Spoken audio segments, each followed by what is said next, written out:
محمد في أول كلامنا. اللهم صل على محمد وعلى آل محمد في أوسط كلامنا. اللهم صل على محمد وعلى آل محمد في آخر كلامنا. ہر قسم کی تمام تعریفیں اللہ رب العزت کے لیے سزاوار ہیں، جو تمام جہانوں کا پالنہار ہے۔ وہ اللہ جو باعزت و باجلال ہے، باعظمت و سلطنت باممالک ہے، جو ازلی قدیم لا زوال ہے، جو ابدی باقی بلا انتقال ہے۔ لاکھوں درود و سلام ہو میرے اور آپ کے آقا تاجدار مدینہ احمد مجتبی ساقی کوثر شافی محشر شفیع المذنبین رحمت للعالمین انیس الغریبین طہ و یاسین محمد عربی صلی اللہ علیہ وسلم۔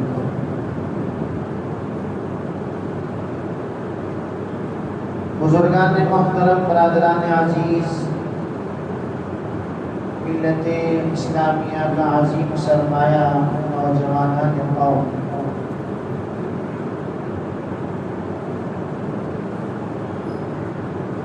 جس مہینے سے ہم اور آپ گزر رہے ہیں وہ ماہ محرم کا مہینہ ہے۔ آج 3 محرم الحرام کی 3 تاریخ ہے۔ اللہ تبارک و تعالی نے زمین و آسمان کو پیدا کیا، دن و رات کو بنایا۔ ہر چیز کے خالق اللہ رب العزت، سورج کو بنایا، چاند کو بنایا، پہاڑوں کو بنایا، درخت کو بنایا، سمندروں کو اللہ نے پیدا کیا۔ تو اللہ تبارک و تعالی ہی ہر چیز کے خالق بھی ہیں، اس کے مالک بھی ہیں۔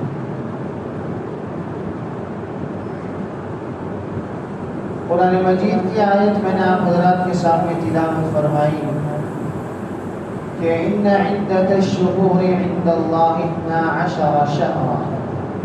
یہ سورہ توبہ کی آیت ہے، جس میں اللہ رب العزت فرماتے ہیں یقیناً مہینوں کی گنتی وہ اللہ کے نزدیک 12 ہے۔ پھر فرمایا کہ ان 12 مہینوں میں سے منہا 4 حرم، یہ 4 مہینے بڑے حرمت والے مہینے۔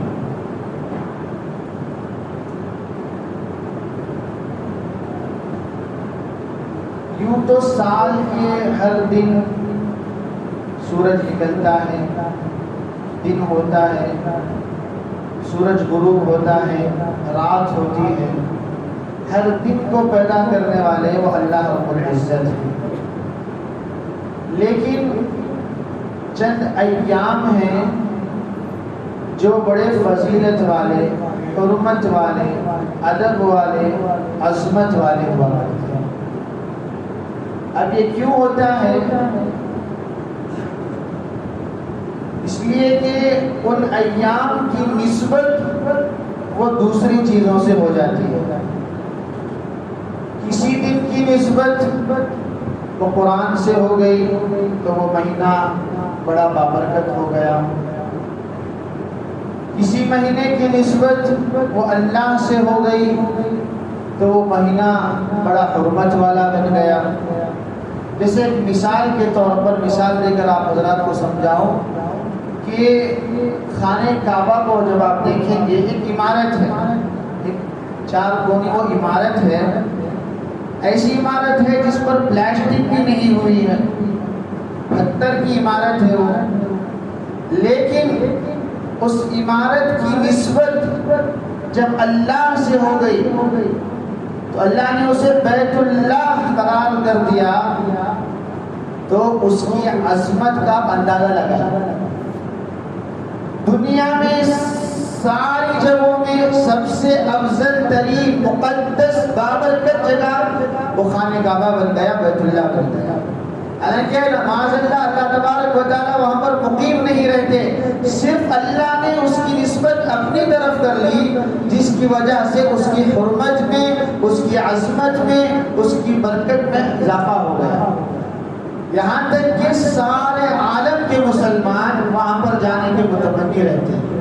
کوئی حج کے لیے جاتا ہے، کوئی عمرے کے لیے جاتا ہے، کوئی تو اسے دیکھنے کے لیے جاتا ہے، تو اس کا حج کرنا، اس کا عمرہ کرنا، طوافیں کرنا، صرف اسے دیکھنا، یہ بھی ثواب سے خالی ہے۔ حالانکہ عمارت ہے دوسری عمارتوں کی طرح، لیکن صرف نسبت اللہ سے جڑ گئی، اس لیے اس کا مقام بڑھ گیا۔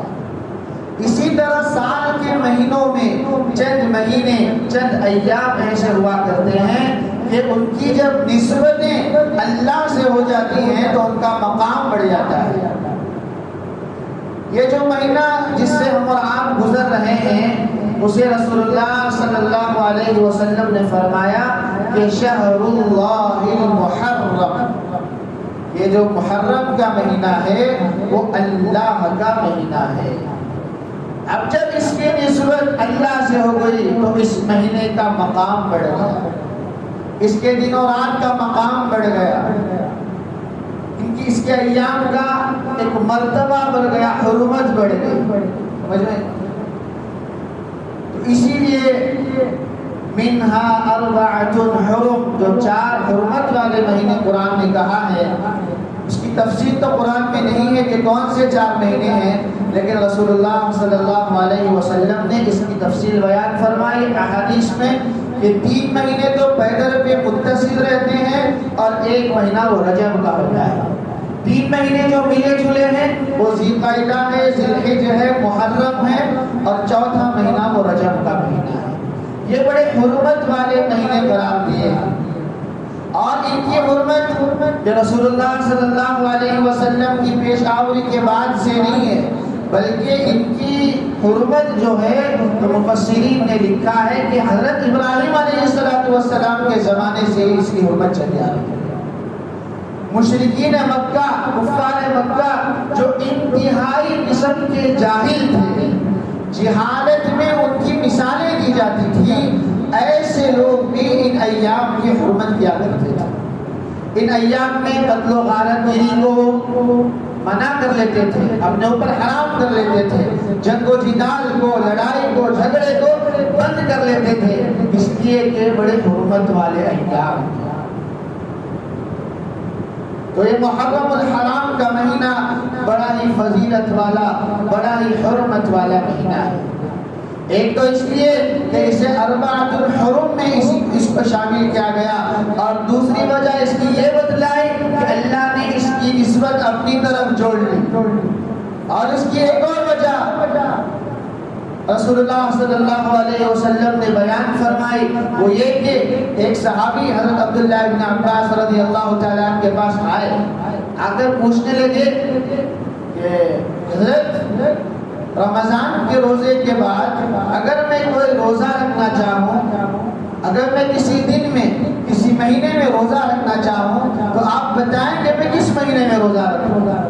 اور ابن عباس نے فرمایا کہ بہو یہی سوال اللہ کے نبی صلی اللہ علیہ وسلم سے ایک صاحب نے کیا تھا، تو رسول اللہ صلی اللہ علیہ وسلم نے فرمایا تھا افضل الصیام بعد شہر رمضان شہر اللہ المحرم، کہ رمضان کے مہینے کے روزوں کے بعد اگر کوئی فضیلت والے ایام ہیں جس میں بندہ روزہ رکھے تو فرمایا کہ وہ شہر اللہ المحرم ہے۔ محرم کے روزوں کی افضلیت کو بیان فرمایا، اسی وجہ سے فرمایا کہ اس کی حرمت، اس کی فضیلت، اس سے آپ اندازہ لگا سکتے ہیں۔ تو میرے دوستوں بزرگوں، جب بھی ہم محرم الحرام سے گزرتے ہیں تو ہمیں 2 باتیں تو یاد آ جاتی ہیں۔ سب سے پہلے بارہا آپ نے سنا ہوگا کہ اس مہینے کی جو ایک تاریخ ہے، یوم عاشورہ کی تاریخ، وہ دن بڑا مقدس، سارے مہینوں میں افضل ترین دن وہ عاشورے کا دن ہوا کرتا ہے، تو عاشورے کی حرمت اور زیادہ ہو گئی، اس لیے کہ بہت سے بڑی بڑی چیزیں اس دن وجود میں آئی، بڑی بڑی چیزیں، بڑی بڑے واقعات اللہ تبارک و تعالیٰ نے اس دن کرائے ہیں۔ تو اسی میں سے حضرت موسیٰ علیہ نبینا علیہ السلام کا مشہور واقعہ آپ نے سنا ہوگا کہ جب بنی اسرائیل فرعون کے ظلم سے تنگ آ گئی تھی تو حضرت موسیٰ علیہ السلام نے اپنی قوم کو، بنی اسرائیل کو لے کر نکلے۔ اب جیسے ہی فرعون کو معلوم ہوا کہ بھائی بنی اسرائیل وہ مصر کو چھوڑ کر جا رہی ہے، فوراً اس کے تعاقب میں اب خود بھی آ گیا اور اپنے سپاہیوں کو بھی لے کر نکلا۔ اب جاتے جاتے بنی اسرائیل حضرت موسیٰ علیہ السلام کے ساتھ جا رہی ہے، راستے میں ایک دریا آ گیا، راستے میں دریا آ گیا۔ اب پریشان بنی اسرائیل کے لوگ بڑے پریشان ہو گئے، کہنے لگے انا لمدرکون، کہ ہم تو اب پھنس گئے ہیں، اب ہمارے لیے کوئی بچنے کا راستہ نہیں، اس لیے کہ آگے سمندر ہے اور پیچھے وہ فرعون کا لشکر ہے جو ہمیں ختم کرنے کے لیے آ رہا ہے۔ تو حضرت موسیٰ علیہ السلام نے اپنے قوم سے کہا ان معی ربی سیہدین، کہ بے شک میرے ساتھ میرا پروردگار ہے۔ نبی ہے نا، نبی کا ایمان تو اعلیٰ درجے کا ایمان ہوا کرتا ہے، نبی سے بڑھ کر کسی کا ایمان نہیں ہوتا، اعلیٰ درجے کا، انتہائی اعلیٰ درجے کا ایمان انبیاء علیہ السلام کا ہوا کرتا ہے۔ تو انہوں نے فرمایا ان معی ربی سیہدین، میرے ساتھ تو میرا پروردگار ہے جو مجھے اس مشکل سے نکالے گا، سیہدین، وہ میری رہبری کرے گا۔ تو فوراً اللہ تبارک و تعالیٰ کی طرف سے وحی نازل ہوئی، فَأَوْحَيْنَا إِلَى مُوسَىٰ أَنِ اضْرِب بِّعَصَاكَ الْبَحْرَ، کہ وہ سمندر پر اپنے عصا کو مارے، فَانْفَلَقَ فَكَانَ كُلُّ فِرْقٍ كَالطَّوْدِ الْعَظِيمِ، کہ جب حضرت موسیٰ علیہ السلام نے اپنے عصا کو سمندر پر مارا تو فوراً دریا میں 12 راستے بن گئے، اس لیے کہ بنی اسرائیل کے 12 قبیلے تھے، ہر قبیلے کے لیے ایک راستہ سمندر میں بن گیا، یہاں تک کہ خشک راستہ سمندر تھا۔ جب سمندر میں راستہ بنے گا تو ہو سکتا ہے، سوچنے کی بات ہے، وہ راستہ کیچڑ والا ہوگا، تر ہوگا، لیکن روایتوں میں آتا ہے کہ ایسا خشک راستہ تھا جس سے اطمینان سے لوگ پار کر سکتے۔ تو اب بنی اسرائیل اس راستے سے گزرنے لگے، اب فرعون پیچھا کرتا ہوا آیا آتے گیا کہ وہ بھی ان راستوں میں چل بسا، اب وہ بھی داخل ہو گئے، اس کا لشکر سارے وہ راستے میں داخل ہو گئے۔ جب وہ بیچوں بیچ آئے تو اللہ تبارک و تعالیٰ نے پانی کو حکم دیا جو پانی کے پہاڑوں کی طرح پھیل گیا تھا۔ قرآن کہتا ہے کالطود العظیم، کہ اونچے لمبے پہاڑ کی طرح جو پانی کو روک رکھا تھا، تو فوراً اللہ نے حکم دیا کہ وہ پانی مل جائے، پانی مل گیا اور وہاں پر فرعون اس کا سارا لشکر تباہ و برباد ہوگا۔ تو صحیح روایتوں سے بات منقول ہے کہ جو واقعہ ہوا فرعون کا، حضرت موسیٰ علیہ السلام کا اور فرعون کے غرق ہونے کا، وہ عاشورے کے دن ہوا، محرم کی 10ویں تاریخ کو یہ واقعہ پیش آیا۔ اب سرکار دو عالم صلی اللہ علیہ وسلم مدینہ منورہ جب تشریف لے گئے تو دیکھا کہ اس دن یہود وہ روزہ رکھ رہے ہیں۔ تو اللہ کے نبی صلی اللہ علیہ وسلم نے پوچھا کہ بھائی تم لوگ اس دن کیوں روزہ رکھا کرتے ہو؟ تو لوگوں نے جواب دیا کہ اس دن اللہ نے ہمیں بنی فرعون کے ظلم سے، اس کے لشکر سے ہمیں نجات دلائی تھی، جس کے شکر میں ہم لوگ اس دن روزہ رکھا کرتے ہیں۔ تو اللہ کے نبی صلی اللہ علیہ وسلم نے فرمایا کہ بھائی یہ تو بڑی اچھی بات ہے، تم سے زیادہ تو ہم لوگ حضرت موسیٰ علیہ السلام کے پیروی کے زیادہ حقدار ہیں، تم نے تو اپنی تورات میں رد و بدل کر دیا، تحریف کر دی، باتوں میں الٹ پھیر کر دیا، لیکن ہمارا ایمان تو اس وقت کامل ہوگا جب ہم حضرت موسیٰ علیہ السلام پر بھی ایمان لائیں گے۔ آمنت باللہ و ملائکتہ و کتبہ و رسلہ، ہمیں تو یہ حکم دیا گیا ہے کہ ہم تمام رسولوں پر، تمام انبیاء پر، تمام اللہ کی کتابوں پر ایمان لائیں، تو ہم اس بات کے زیادہ حقدار ہیں کہ ہم اس دن روزہ رکھیں۔ اور روایتوں میں آتا ہے کہ سرکار دو عالم صلی اللہ علیہ وسلم نے صحابہ کو حکم دیا کہ وہ ماہ محرم کی 10ویں تاریخ کو روزہ رکھا تھا۔ اب بعد میں چل کر یہ روزہ فرض ہو گیا تھا، ابھی رمضان کے روزے فرض نہیں ہوئے تھے، رمضان کی فرضیت کا حکم ابھی نازل نہیں ہوا تھا، لیکن اس سے پہلے محرم کے روزے کی فرضیت کا حکم آ گیا۔ اب یہ روزے سارے صحابہ بھی رکھا کرتے تھے، رسول اللہ صلی اللہ علیہ وسلم بھی رکھتے تھے۔ بعد میں جب رمضان کے روزوں کی فرضیت آ گئی، اس وقت اس روزے کا حکم منسوخ ہو گیا۔ اب جو فرض تھا وہ فرض نہیں رہا، بلکہ یہ روزہ وہ مستحب ہو گیا۔ یہ روزہ کیا ہوا؟ وہ مستحب ہو گیا۔ رسول اللہ صلی اللہ علیہ وسلم نے اس کی فضیلت بھی بیان فرمائی کہ جو بندہ عاشورے کا روزہ رکھے گا، میں اللہ کی ذات سے امید کرتا ہوں کہ اللہ تبارک و تعالیٰ اس کے پچھلے 1 سال کے گناہ اور اس کے اگلے 1 سال کے گناہ، 2 سال کے گناہ اللہ تبارک و تعالیٰ اس کے معاف فرمائے۔ اب یہاں پر ایک بات غور کرنا، وہ یہ ہے کہ رسول اللہ صلی اللہ علیہ وسلم نے جب یہود کو دیکھا کہ وہ اس دن روزہ رکھتے ہیں، تو اللہ کے نبی صلی اللہ علیہ وسلم نے وہاں صحابہ کو ایک بات بتائی، صحابہ کو ایک بات بتائی، وہ یہ تھی اذا کان العام المقبل انشاءاللہ ضمن اليوم التاسع، کہ اگر میں اگلے سال زندہ رہوں، اگر میں اگلے سال زندہ رہوں تو میں کیا کروں، ہم کیا کریں گے، وہ 9ویں تاریخ کو بھی ملا لیں گے، ضم کر لیں گے۔ اور ابن عباس رضی اللہ تعالیٰ عنہ فرماتے ہیں کہ اللہ کے نبی صلی اللہ علیہ وسلم اگلے سال زندہ نہیں تھے، یہاں تک کہ اللہ کے نبی صلی اللہ علیہ وسلم کی وفات ہو گئی۔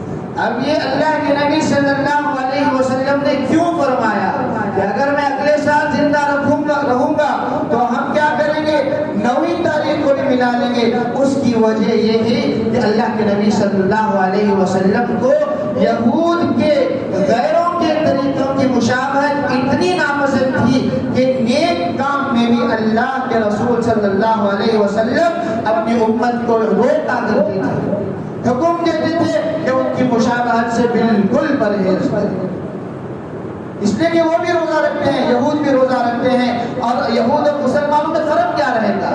اگر وہ بھی روزہ رکھیں، ہم بھی روزہ رکھیں، تو ہمارے میں ان میں فرق کیا ہے؟ تو اسی لیے اللہ کے نبی صلی اللہ علیہ وسلم نے فرمایا کہ تم یا تو 9ویں تاریخ کا روزہ رکھو یا تو 10 کے ساتھ 11ویں تاریخ کو بھی ملا دو۔ تو میرے دوستوں بزرگوں، ایک وقت کے لیے، ایک لمحے کے لیے اگر رک کر غور کریں، اگر رک کر ہم اپنی ذات میں، اپنے گھر میں غور کریں، تو یہ بات سمجھ میں آئے گی کہ ہمارا جو پیغمبر تھا، ہمارا جو نبی تھا، وہ روزے میں بھی ان کے ساتھ مخالفت کرنے کا حکم دے رہا ہے، لیکن آج ہماری یہ حالت ہو گئی ہے کہ ہمارا سر سے لے کر پیر تک سارا کا سارا طریقہ وہ غیروں کا طریقہ بن گیا، وہ غیروں کے طریقے سے ملوث ہو گئے، ہمارے ان میں کوئی فرق باقی نہیں رہا۔ ہم نے تو سارے طریقے، ہمارا چلن، ہمارا رہن، ہمارا سہن، ہمارا چہرہ، ہمارے بال، ہمارے کپڑے، سارے ہم نے یہود و نصارہ کے مشابہت بنا دی، ان کے کلچر کو، ان کے تہذیب و تمدن کو مسلمانوں نے اپنا بنا لیا۔ انتہائی افسوس کی بات، غور کرنے کی بات ہے کہ ہمارا آج کا نوجوان وہ یہود و نصارہ کی طرح بال رکھتا ہے، غیروں کی طرح مشابہت اختیار کرتا ہے، ایسے کپڑے پہنتا ہے، ایسے تنگ کپڑے کہ اس کا جسم کا سارا حجم نظر آتا ہے. ایسے اتنے ڈھیلے کے کپڑے پہنتا ہے کہ اس کی جو اسلام نے جو سطر کا حکم دیا، فرض بتایا کہ ناف کے نیچے سے لے کر گھٹنے تک سطر کو چھپانا فرض ہے، اتنے ڈھیلے کپڑے پہننے لگا کہ اس کا سطر سارے لوگوں کو دکھ رہا ہے. نماز پڑھ رہے ہیں تو جب رکوع سجدے میں گئے تو سوری نظر آ رہی، اتنے ڈھیلے کپڑے پہننے لگے. یہ تو مرد احباب کا حال ہے. عورتوں کا حال اللہ معاف کرے، اللہ معاف کرے. اگر کوئی دائرہ نظر ڈالیں گے آپ دیکھیں گے تو سب آپ کو بات سمجھ میں آ گئی کہ ہم نے کس درجے تک غیروں کے طریقے کو اپنا لیا. نہ ہمارا کھانے کا طریقہ رسول اللہ سے ملتا ہے، نہ ہمارا چہرہ رسول اللہ سے ملتا ہے، نہ ہمارا لباس رسول اللہ سے ملتا ہے. میرے دوستو بزرگوں، صحابہ اگر تمہیں آئیڈل بنانا ہی ہے، نمونہ بنانا ہی ہے، مشابہت اگر اختیار کرنی ہی ہے تو صحابہ کے طریقے کو اپنا آئیڈل بناؤ، رسول اللہ کے طریقے کو اپنا آئیڈل بناؤ. لا الہ الا اللہ محمد رسول اللہ، محمد رسول اللہ سے یہی چاہا جاتا ہے کہ ہمارا لباس، ہمارا رہن سہن، ہمارے گھر کا ماحول، ہمارا کھانا، ہمارا پینا، ہمارا سونا، یہ سارا رسول اللہ صلی اللہ علیہ وسلم کے طریقے کے. اور ہمیں یہ سمجھنا چاہیے کہ اللہ نے جو ہماری کامیابی کو جو مخفی کر رکھا ہے رسول اللہ کے طریقے میں. صحابہ نے اس بات کو سمجھ لیا تھا، اسی لیے صحابہ کو بڑے بڑے بادشاہوں کے دربار میں بھی اللہ کے نبی کا طریقہ چھوڑنا گوارا نہیں تھا. فرماتے تھے اترک سنت حبیبی بہؤلاء الحمقاء، کہ ان احمقوں کے سامنے، ان بے وقوفوں کے سامنے کیا میں میرے نبی کے طریقے کو چھوڑ دوں؟ میرے نبی کا طریقہ وہ مقدم ہے میرے لیے. یہ بادشاہ کا دسترخوان یہ میرے لیے کوئی معنی نہیں رکھتا، میرے نبی کا طریقہ میرے لیے معنی رکھتا ہے. تو میرے دوستو بزرگوں، اس بات پر اگر تھوڑی دیر غور کریں گے تو آپ کو بات سمجھ میں آ گئی کہ رسول اللہ صلی اللہ علیہ وسلم نے کس درجے تک یہود و نصارہ کے طریقے سے مخالفت کرنے کا حکم دیا ہے. تو ایک بات تو یہ ہوئی، اور دوسری بات عموماً اس مہینے میں بہت سارے لوگ کرنے کے کام تو صرف یہ ہیں کہ بھائی عاشورے کا روزہ رکھنا ہے جو کہ نفل روزہ ہے. سرکار دو عالم صلی اللہ علیہ وسلم اس روزے کا اہتمام فرماتے ہیں. اور دوسری بات ہمارے علماء نے یہ بتائی ہے کہ ہو سکے اگر کوئی آدمی کو استطاعت ہے، طاقت ہے، تو وہ اس دن اپنے دسترخوان کو وسیع کرے. ایک حدیث ہے بیہقی شریف کی ایک حدیث، رسول اللہ صلی اللہ علیہ وسلم نے فرمایا من اوسع على اهله وعياله يوم عاشوراء اوسع الله عليه سائر سنته، کہ جو بندہ اس دن اپنے اہل و عیال پر دسترخوان کو وسیع کرے گا اللہ تبارک و تعالی سارے سال اس پر، اس کے گھر والوں پر دسترخوان کو وسیع رکھیں گے. ضروری بات نہیں ہے، ہو سکتا ہے اس لیے کہ اس حدیث کا جو درجہ ہے وہ تھوڑا کمزور ہے، لیکن بعض علماء نے، فقہاء نے بتایا ہے کہ اگر کوئی کرنا چاہے تو کرے. اللہ کی ذات سے امید ہے کہ اللہ تبارک و تعالی انشاءاللہ ثم انشاءاللہ ہمارے دسترخوانوں کو سال بھر وسیع و کشادہ رکھیں گے. یا تو ایک تو روزہ رکھنا ہے اور دوسرا دسترخوان کو وسیع کرنا ہے. اس کے علاوہ جتنے بھی چیزیں ہیں اللہ معاف کرے ان تمام چیزوں کو چھوڑنا ہے. میرے دوستو بزرگوں، اس کے علاوہ جتنی بھی چیزیں ہیں وہ نہ قرآن سے ثابت ہیں، نہ احادیث سے ثابت ہیں، نہ صحابہ کے اقوال سے، عمل سے ثابت ہیں، نہ ہمارے اکابر کا یہ معمول رہا ہے. بہت سارے نوجوان اس ماہ محرم میں، حرمت والے مہینے میں، فضیلت والے مہینے میں بہت سارے نوجوان بے حرمتی کے کام انجام دیتے ہیں۔ میرے دوستوں بزرگوں، یہ جو ماتم منایا جاتا ہے، اس ماتم کا نہ کسی قرآن سے ثبوت ہے، نہ کسی حدیث سے اس کا ثبوت ہے، نہ کسی صحابہ نے اس ماتم کو منایا ہے۔ یہ شیعوں کا طرز ہے، یہ شیعوں کا طریقہ ہے، اس سے بالکل پرہیز کرنا ہے۔ گئے جا کر سارے لوگ کر رہے ہیں، یہ نوجوان بھی جاتا ہے اور اپنا گریبان چاک کرتا ہے، اپنے سینے پر ہاتھ مار لیتا ہے، پیٹھ پر مار لیتا ہے، خون نکال لیتا ہے۔ اس کی اسلام اجازت نہیں دیتا۔ ان اللہ اشترى من المؤمنین انفسهم واموالهم، کہ جو تم مار رہے ہو اپنے جان پر، اپنی جان سے، اپنے جسم سے جو خون نکال رہے ہو، یہ جسم کیا تمہارا ہے؟ یہ تو اللہ کی امانت ہے، اللہ نے اس کی حفاظت کا حکم دیا ہے، نہ کہ اس سے خون کو نکالنے کا، نہ اس کو ضائع کرنے کا۔ اور ایک بات یاد رکھیں کہ حضرت حسین رضی اللہ تعالیٰ عنہ کی جو شہادت کا واقعہ ہے، یہ بڑا المناک واقعہ، دردناک واقعہ ہے۔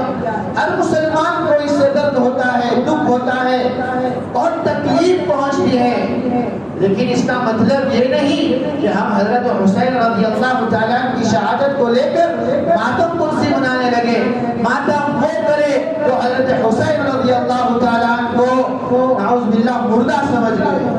قرآن کہتا ہے وَلَا تَقُولُوا لِمَنْ يُقْتَلُ فِي سَبِيلِ اللَّهِ أَمْوَاتٌ بَلْ أَحْيَاءٌ وَلَكِنْ لَا تَشْعُرُونَ، کہ جو اللہ کے راستے میں شہید ہوتا ہے ان کو مردہ مت کہو، بل احیاء، بلکہ وہ زندہ ہیں، وَلَكِنْ لَا تَشْعُرُونَ، فرق یہ ہے کہ تم ان کو محسوس نہیں کر سکتے۔ ماتم وہ کرے، تو یہ ماتم کرنا، یہ خون کو بہانا، یہ انگاروں پر چلنا، یہ کوئی اسلامی طریقہ نہیں ہے، یاد رکھیں۔ ارے جو اللہ اور اللہ کے رسول حکم دیتے ہیں ان باتوں کو کرو، ان باتوں سے تمہاری دنیا بھی بنے گی، تمہاری آخرت بھی بنے گی۔ خامخواہ کی باتوں پر اپنا وقت ضائع نہ کریں۔ وَلَا تَعَاوَنُوا عَلَى الْإِثْمِ وَالْعُدْوَانِ، کہ گناہوں پر مدد بھی نہیں کرنا ہے، جا کر دیکھنا بھی نہیں ہے۔ اور اسی طرح بہت سارے لوگوں کا یہ غلط عقیدہ ہوتا ہے کہ بھئی یہ مہینہ محرم والا مہینہ یہ بڑا منحوس مہینہ ہے، نعوذ باللہ من ذالک۔ جب اللہ کہہ رہا ہے منہا اربعۃ حرم، کہ 4 مہینے حرمت والے، ان میں سے ایک محرم الحرام بھی ہے، محرم کی جب حرمت اللہ اور اس کے رسول بیان کر رہے ہیں تو آپ کو نوٹی سے منحوس قرار دے دیں۔ یہ تو شیعوں کا عقیدہ ہے، شیعوں کا عقیدہ ہے۔ ان کے نزدیک شہادت بہت گری ہوئی بری چیز سمجھی جاتی ہے، تو اسی لیے حضرت حسین رضی اللہ تعالیٰ عنہ کی جو شہادت اس مہینے میں ہوئی، اس کو سامنے رکھ کر وہ اپنا کوئی گھر میں تقریب بھی نہیں کرتے، کوئی شادی بیاہ بھی نہیں کرتے، کوئی فنکشن نہیں کرتے۔ کیوں؟ اس لیے کہ حضرت حسین کی شہادت اس مہینے میں ہوئی ہے۔ تو یہ عقیدہ یہ شیعوں کا عقیدہ ہے۔ یاد رکھیے، عمل کی خرابی، عمل کی کوتاہی، عمل کی کمی اللہ معاف کر دے گا، لیکن عقیدے کی خرابی سے، عقیدے کی خرابی سے بندے کا ایمان کم ہو جاتا ہے۔ اللہ معاف نہیں کرتا عقیدے کی خرابی کو۔ تو میرے دوستو بزرگوں، یہ جو ہم سمجھتے ہیں کہ اس مہینے میں نکاح کرنا، کوئی تقریب کرنا، کوئی فنکشن کرنا، یہ بڑا منحوس ہے، یہ بالکل غلط عقیدہ ہے، یہ غیروں کا عقیدہ ہے، یہ خارج اسلام لوگوں کا عقیدہ ہے۔ مسلمان کا یہ عقیدہ ہرگز ہرگز نہیں ہے۔ تو میرے دوستو بزرگوں، دعا فرمائیں کہ اللہ تبارک و تعالیٰ کہنے سننے سے زیادہ ہماری ان باتوں پر عمل کی توفیق عطا فرمائیں۔ اللہ تبارک و تعالیٰ اس ماہ مبارک کی محرم الحرام کی جو حرمت بیان کی گئی ہے اور جو کام کرنے کو کہا گیا ہے، اللہ تبارک و تعالیٰ ان کاموں کو انجام دینے کی توفیق عطا فرمائے۔ روزہ رکھنے کی، اگر کوئی روزہ رکھنا چاہتا ہے تو وہ جمعہ کا دن 10 محرم کا دن ہے تو یا تو جمعرات جمعہ رکھ لے یا نہیں تو جمعہ اور ہفتہ کو رکھ لے۔ اگر میں گزشتہ جمعہ میں نے آپ حضرات کو کہا تھا کہ انشاءاللہ آج سے ہر جمعہ کچھ نہ کچھ مسائل کو بیان کیا جائے گا، اس لیے کہ مسائل سے امت بہت دور ہے، بہت سے لوگوں کو مسئلے مسائل کا علم ہی نہیں ہوتا۔ تو ایک 2-3 مسئلے سماعت فرما لیں کہ چونکہ جمعہ کا دن ہے، ہر کوئی جمعہ میں شامل ہوتا ہے۔ جمعہ میں جو خطبہ کیا جاتا ہے وہ خطبہ شرط ہے، بغیر خطبے کے جمعہ کی نماز صحیح نہیں ہوتی۔ اب بہت سارے لوگ کھڑے ہو کر خطبہ سنتے ہیں تو یہ غلط طریقہ ہے۔ جیسے ہی خطیب ممبر پر چڑھ جائے، ممبر پر بیٹھ جائے تو اس وقت نہ کوئی نماز ہے، نہ کوئی ذکر اذکار ہے، اور خطبے کے ادب میں کھڑے ہو کر خطبہ سننا یہ درست نہیں ہے، بلکہ خطبے کو بیٹھ کر سنا جائے۔ جہاں پر بھی جگہ ملے بیٹھ جائیں، بیٹھ کر اطمینان سے خطبہ سنیں۔ اور ٹھیک اسی طرح جس طرح خطبے کے دوران بات کرنے سے منع کیا گیا، ایک دوسرے سے بات کرنا، سلام کرنا، جیسا نماز کے اندر یہ درست نہیں ہے، جائز نہیں ہے، اسی طرح خطبے کے دوران میں بات چیت کرنا، ایک دوسرے کو سلام کرنا، ادھر ادھر خامخواہ دیکھتے رہنا، انگلیوں سے کھیلتے رہنا، یا کوئی کنکری وغیرہ اگر پڑی ہے تو اس کے ساتھ کھیلنا، یہ بالکل درست نہیں ہے، خلاف سنت عمل ہے۔ تو جب خطیب خطبہ دے تو آپ اپنی نماز کو چاہے تو کم کر لیں۔ 4 رکعت کی نماز کے آپ نے ارادہ کیا تھا، 2 رکعت ہوئے تھے، 2 رکعت پر سلام پھر دے اور خطبے میں شامل ہو جائے۔ اور بہت سارے احباب پوچھتے ہیں کہ جو اذان ثانی ہوتی ہے، کیا اذان ثانی کے بعد دعا پڑھنا چاہیے یا نہیں پڑھنا چاہیے؟ یہاں پر ایک بات، اصولی بات سمجھ لیں کہ جیسا کہ میں نے کہا کہ جب خطیب ممبر پر چڑھ جاتا ہے، بیٹھ جاتا ہے، اس کے بعد کوئی ذکر نہیں کرنا چاہیے۔ اب چونکہ دعا بھی ایک ذکر ہے تو دل کے اندر دعا پڑھیں، زبان سے ہماری دعا نہ ہو، بلکہ دعا اگر پڑھنی ہے تو دل میں دعا پڑھ لو۔ اور اسی طرح اب کوئی امام صاحب نماز پڑھا رہے ہیں، نماز کے درمیان جی ان اللہ و ملائکتہ یصلون علی النبی والی آیت آ گئی، کیا پیچھے سارے مختلف درود پڑھیں گے؟ نہیں پڑھیں گے۔ ٹھیک اسی طرح کہ جو خطبہ ہے وہ خطبہ نماز کے حکم میں ہے۔ جب خطیب اس آیت کو پڑھے گا تو آپ دل میں درود پڑھیں، درود پڑھنا ہے لیکن زبان سے نہیں بلکہ دل میں درود پڑھیں، اس لیے کہ خطیب کے منبر پر بیٹھ جانے کے بعد کوئی ذکر نہیں کرنا، ذکر و اذکار سے منع کیا گیا ہے۔ اور تیسری بات یہ ہے کہ جب 2 خطبوں کے درمیان جو وقت ملا کرتا ہے اس وقت میں بھی ایک قبولیت کا وقت ہے، اس وقت میں دعا قبول ہوتی ہے، رسول اللہ نے فرمایا۔ تو اس لیے کیا کرنا ہے، دل میں اپنے لیے، اپنے والدین کے لیے کوئی بھی چیز کی جو چاہے آپ دعا دل میں کر سکتے ہیں۔ زبان سے کوئی چیز نہ کہیں، نہ سلام کریں، نہ سلام کا جواب دیں، چھینک آئے تو الحمدللہ بھی نہ پڑھیں، بلکہ سارے اذکار جو ہیں وہ دل میں ادا کریں۔ دعا فرمائیں کہ اللہ تبارک و تعالی جو کچھ کہا گیا سنا گیا ان تمام باتوں پر عمل کی توفیق عطا فرمائے، اور اللہ تبارک و تعالی قرآن پر اور رسول اللہ صلی اللہ علیہ وسلم کی تعلیمات پر اپنی ساری زندگی گزارنے کی توفیق عطا فرمائے۔ آمین وآخر دعوانا الحمدللہ رب العالمین۔